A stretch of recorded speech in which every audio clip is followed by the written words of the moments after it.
Breast cancer एक या दोनों ब्रेस्ट में मैलिग्नेंट कैंसर कोशिकाओं की वृद्धि है। यह बेहद घातक हो सकता है, पर इससे डरने की ज़रूरत नहीं है। सही समय पर इलाज होने से इससे बचा जा सकता है।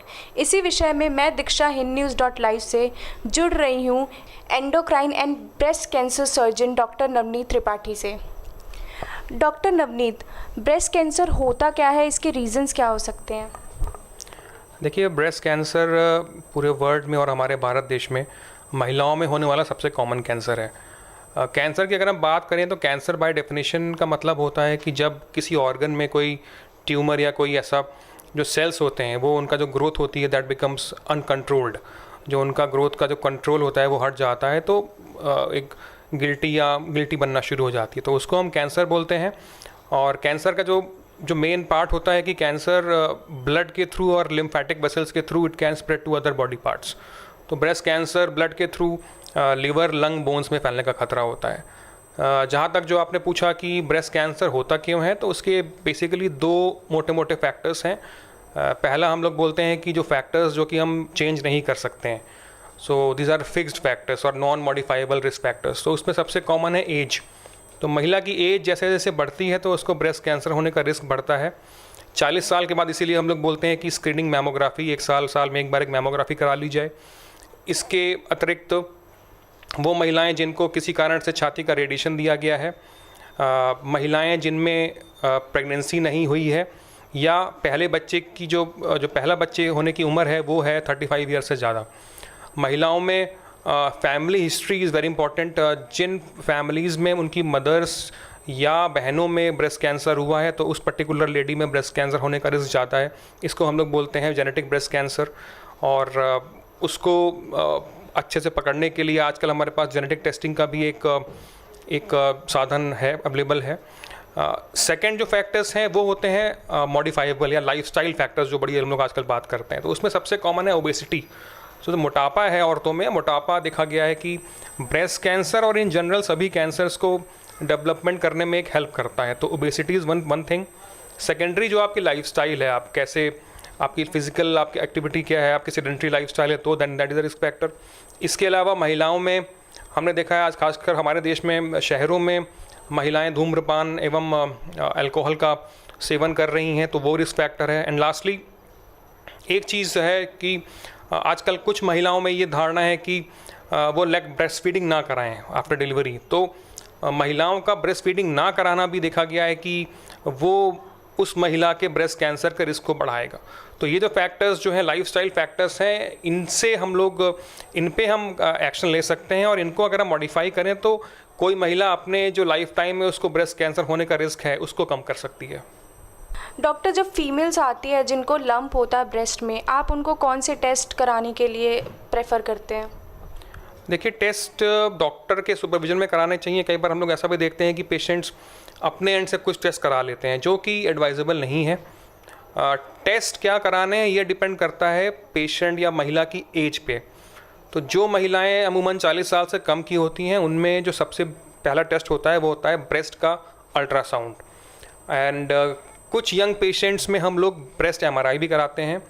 अगर कोई गिल्टी या गांठ पकड़ में आती है तो उसका नेचर कन्फर्म करने के लिए हम लोग कभी कभी बायोप्सी का टेस्ट एक एडवाइस करते हैं, या एक टेस्ट होता है साइटोलॉजी FNAC, वो that is also needle test. तो 2 टेस्ट ये होते हैं, प्लस थर्डली जो डॉक्टर्स खुद पहले देखते हैं, आपको एग्जामिन करते हैं, तो वो बड़ा इंपॉर्टेंट है। तो इन 3 चीज़ों को हम लोग मिला के बोलते हैं ट्रिपल असेसमेंट। तो ये होता है 40 साल से पहले की एज में। अगर महिला की एज 40 साल से ज़्यादा है तो जो हम लोग बात करते हैं इमेजिंग कि कौन सा सबसे अच्छा टेस्ट है, तो उसमें हम लोग मानते हैं कि digital mammography, X ray digital mammography. ये बड़ा प्रॉब्लम होता है कि कभी कभी पेशेंट्स जो हैं, जो 40 साल के बाद की महिलाएं आती हैं, उनमें वो अल्ट्रासाउंड करा के आती हैं खुद से, तो वो फिर हम लोग को रिपीट कराना पड़ता है एक्सरे मैमोग्राफी। तो 40 साल के बाद सबसे इंपॉर्टेंट है एक्सरे मैमोग्राफी। इसके बाद डॉक्टर्स का एग्जामिनेशन, और कभी कभी हम लोग पेशेंट्स को बायोप्सी एडवाइस करते हैं। बायोप्सी में भी एक चीज़ बड़ी इंपॉर्टेंट है कि लोग जो डरते हैं वो बायोप्सी के नाम से बड़ा डरते हैं कि डॉक्टर ने अगर आपको बायोप्सी बोल दिया तो आपको ब्रेस्ट कैंसर है, जो कि बिल्कुल एक गलत चीज़ है। 100% अगर मेरे पास 100 पेशेंट्स आते हैं क्लिनिक में, उनमें से मात्र 5 महिलाओं में ब्रेस्ट कैंसर होगा। 95% में नॉन कैंसरस या नॉर्मल प्रॉब्लम्स होती हैं। सो बायोप्सी कराने का पर्पज़ होता है कि हम ब्रेस्ट कैंसर को रूल आउट कर लें। हम किसी भी पेशेंट्स को बिना कंफर्म करें हम उनको ये ना बोलें कि आप फॉलोअप में रहिए या मेडिकल ट्रीटमेंट एडवाइस करें। सो बायोप्सी एक बहुत अच्छा टेस्ट है और इसको हर महिलाओं को बिना किसी झिझक के कराना चाहिए। सर, जैसे कि हम जानते हैं कि बाकी कैंसर्स के स्टेजेस होते हैं, तो ब्रेस्ट कैंसर के क्या स्टेजेस होते हैं और हर स्टेज पे क्या ट्रीटमेंट दी जाती है? सो देखिए, मोटा मोटा ऑन्कोलॉजी में या कैंसर के मेडिकल साइंस में हम लोग बोलते हैं कि हर कैंसर की 4 स्टेज होती हैं, स्टेज 1, 2, 3 एंड 4। तो ऐसा ही ब्रेस्ट कैंसर में भी है। ब्रेस्ट कैंसर में 4 स्टेजेस हैं।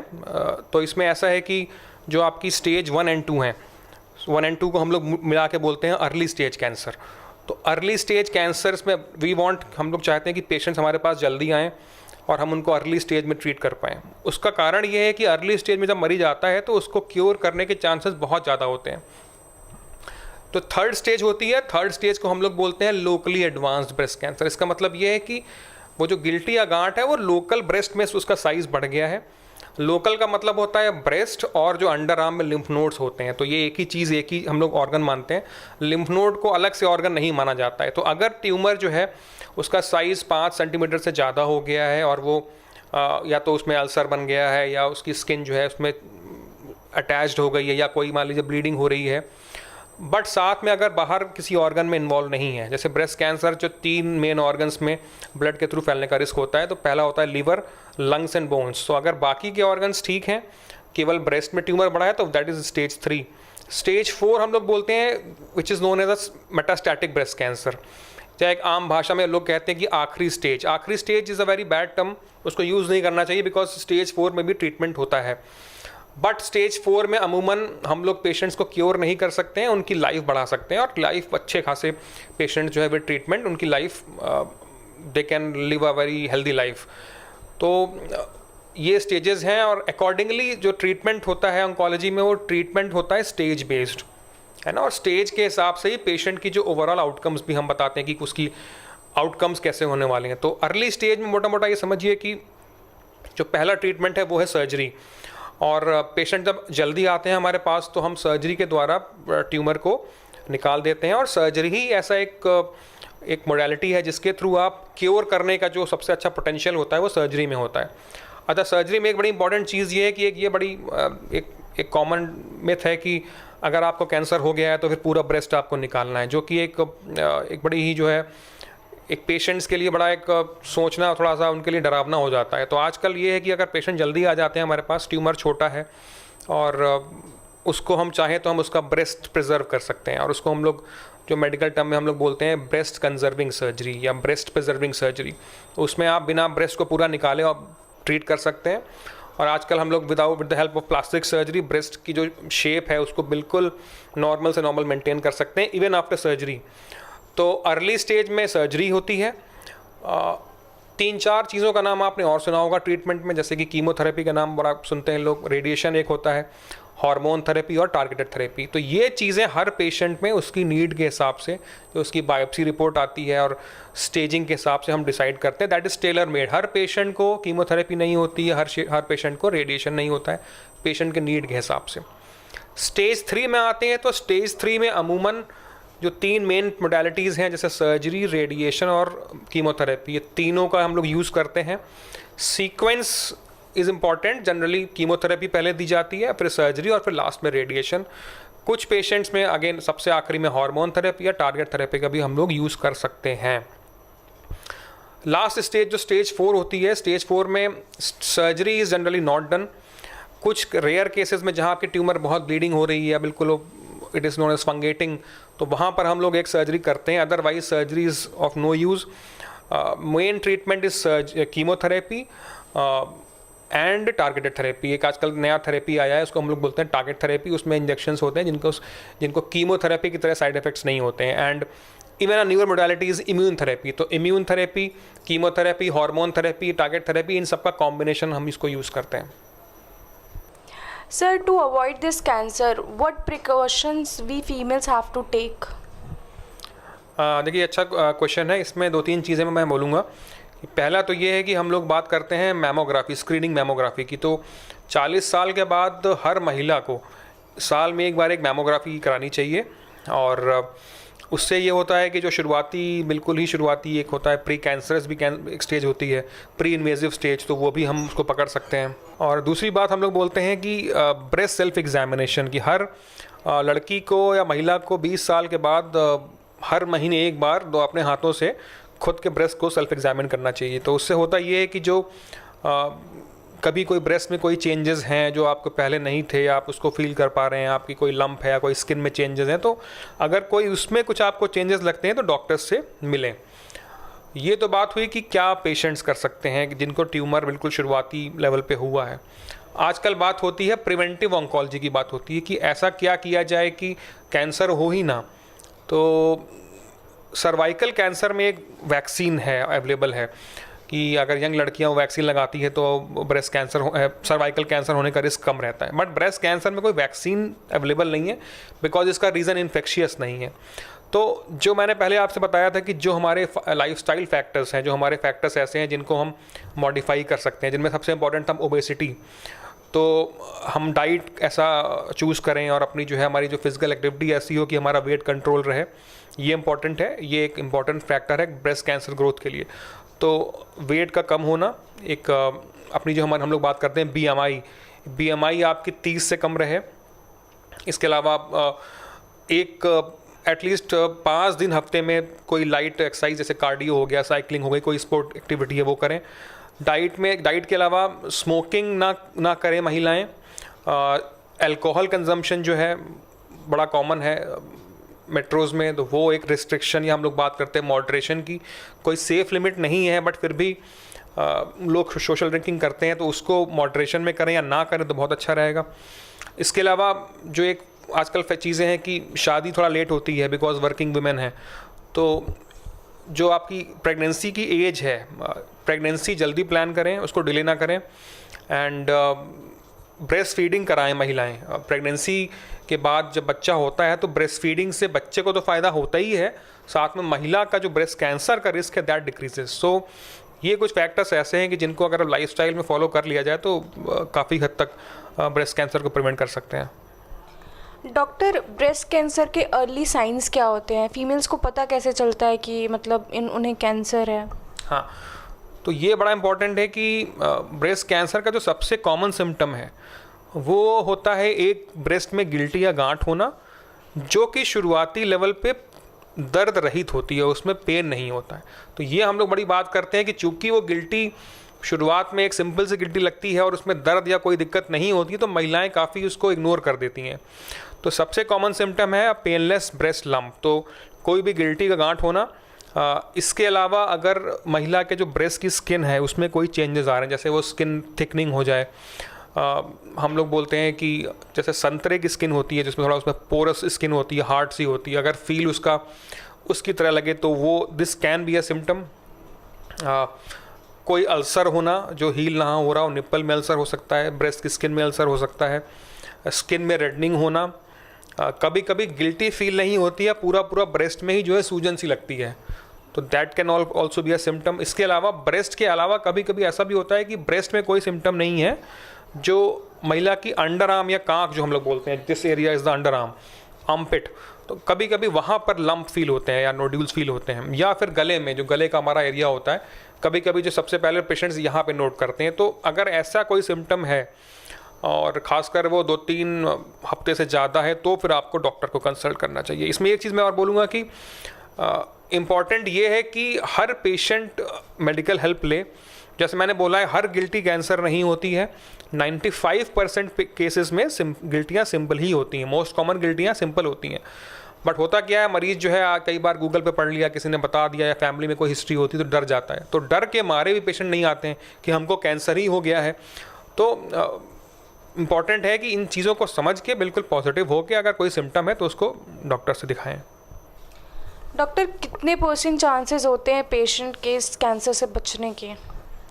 हाँ, तो मैंने आपसे बात की थी स्टेजेस, आपने पूछा था कि स्टेजेस सर क्या होते हैं। तो जो हम लोग बात करते हैं सर्वाइवल या आउटकम जो होता है पेशेंट का, किसी भी पेशेंट का, वो एक हम लोग बताते हैं स्टेज के हिसाब से वो डिपेंड करता है। तो जो अर्ली स्टेजेस हैं, जैसे कि स्टेज 1 एंड स्टेज 2 जो हैं, उनमें आउटकम्स बहुत अच्छे हैं।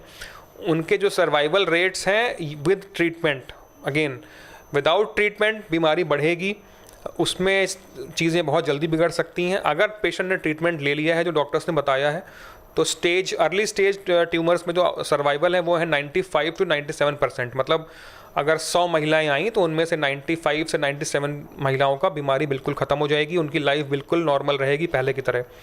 स्टेज 3 में थोड़ा आउटकम्स थोड़ा सा फ़र्क है, ये आउटकम्स हैं 60 to 70%। तो 70% पेशेंट विद ट्रीटमेंट बिल्कुल क्योर हो जाएंगी। जो बाकी पेशेंट्स बचे 30%, तो उनका मतलब ये नहीं कि वो उनका आउटकम ख़राब है, बट हाँ उनमें बीमारी लौटने का रिस्क होता है। जो हम बात करते हैं कैंसर रिकरेंस की, तो वहाँ पर कैंसर रिकरेंस होती है और फिर अगेन आपको दोबारा ट्रीटमेंट शुरू करना पड़ता है। स्टेज 4 में बात आती है तो उसमें फिर अलग अलग चीज़ें, बड़े फैक्टर्स हैं कि कैंसर कहाँ पर फैला है, बोन में गया है कि लिवर में, लंग में, कहाँ पे भी गया है। तो स्टेज 4 में भी ट्रीटमेंट अच्छा है, but as compare to stage early stage and stage 3 वो आउटकम्स अच्छे नहीं हैं। डॉक्टर, आफ्टर कंप्लीट ट्रीटमेंट उसके बाद भी इसका खतरा बना रहता है? जी देखिए, थ्योरेटिकली हम लोग बहुत बात करते हैं कि किसी अगर एक पेशेंट को कैंसर हुआ है और उसने ट्रीटमेंट कर लिया है, बीमारी ख़त्म हो चुकी है, तो हम लोग बात करते हैं फॉलोअप की। खासकर जो शुरुआती 5 साल होते हैं वो होते हैं इंपॉर्टेंट, और इसीलिए हम लोग पेशेंट्स को एडवाइस करते हैं कि रूटीन फॉलोअप जो डॉक्टर्स आपको बताएं उसमें आना चाहिए। Again recurrence is not in all patients, it is only in minority of patients, but again हमारा जो इंटेंट होता है कि अगर सपोज कोई रिकरेंस हो रहा है तो उसको जल्दी से जल्दी पकड़ के उसको भी ट्रीट कर सकते हैं। तो follow up is very important. Her cancer का फॉलोअप अलग तरीके से होता है। इनफैक्ट ब्रेस्ट कैंसर में भी स्टेज के हिसाब से हम फॉलोअप को चेंज कर सकते हैं, बट रफली जो ज़्यादातर जो गाइडलाइंस हैं जो लोग फॉलो करते हैं उसमें ऐसा होता है कि जब आपका ट्रीटमेंट ख़त्म हो जाता है तो हम लोग आपको 1 साल तक बुलाते हैं, 3 मंथली, 3 महीने में बुलाते हैं, और उसके बाद हम उसको बढ़ा के 6 मंथली या ईयरली भी कर देते हैं। और फॉलोअप में कुछ टेस्ट एडवाइस करते हैं डॉक्टर्स आपको, खासकर जैसे दूसरे ब्रेस्ट की मैमोग्राफी हुई, या कुछ पेशेंट में हम लोग पेट स्कैन भी करा सकते हैं फॉलोअप में। तो जो भी पेशेंट के हिसाब से जो टेलर मेड फॉलोअप होगा उसको फॉलोअप करना चाहिए। डॉक्टर, आप हमारे चैनल के थ्रू फीमेल से कुछ कहना चाहेंगे? देखिए, मेरी सबसे जो मेन एक रिक्वेस्ट है, या मैं जो प्ली बोलूँ कि मैं देखता हूँ कि पेशेंट्स जो हैं, खासकर महिलाएं, इनफैक्ट शहरों की भी महिलाएं जो हैं बहुत ज़्यादा डरी रहती हैं, मतलब दे आर वेरी स्केयर्ड।